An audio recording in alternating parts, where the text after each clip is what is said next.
प्रदेश किसान है मैया देकर महिमा अपार हो। घाट पहाड़ ने बहे है मैया खल खल निर्मल धार हो। घाट पहाड़ ने बहे है मैया खल खल निर्मल धार हो।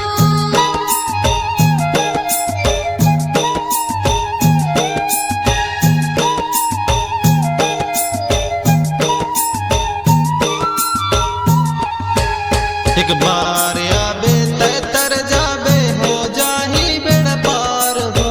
जन्म जन्म के पाप ले संगी हो जाबे उद्धार हो।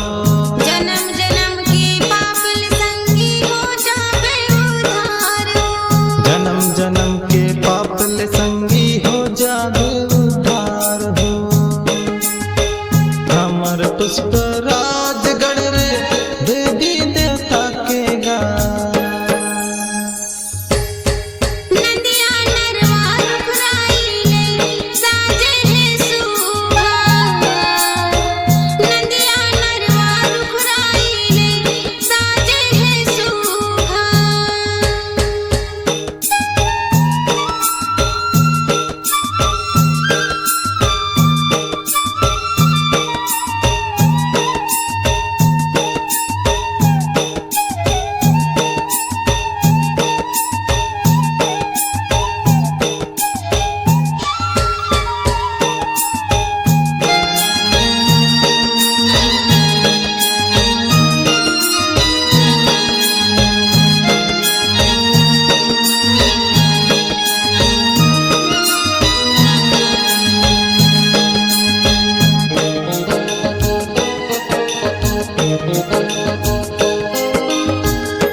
शोभापुर बांध माये अंचल डूब जाही हो।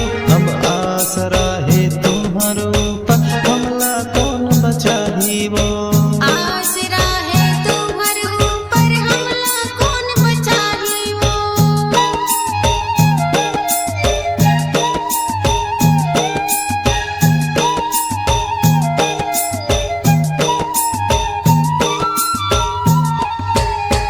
करवे मट्टम बने है दाई तुम्हारा तहसील वो। हो सहाय कर थंगहार सुन ले मोर अपील वो। ओह सहाय कर तुगहार सुन ले मोर अपील वो। हो सहाय कर थंगहार सुन ले मोर अपील वो। हमर पुष्प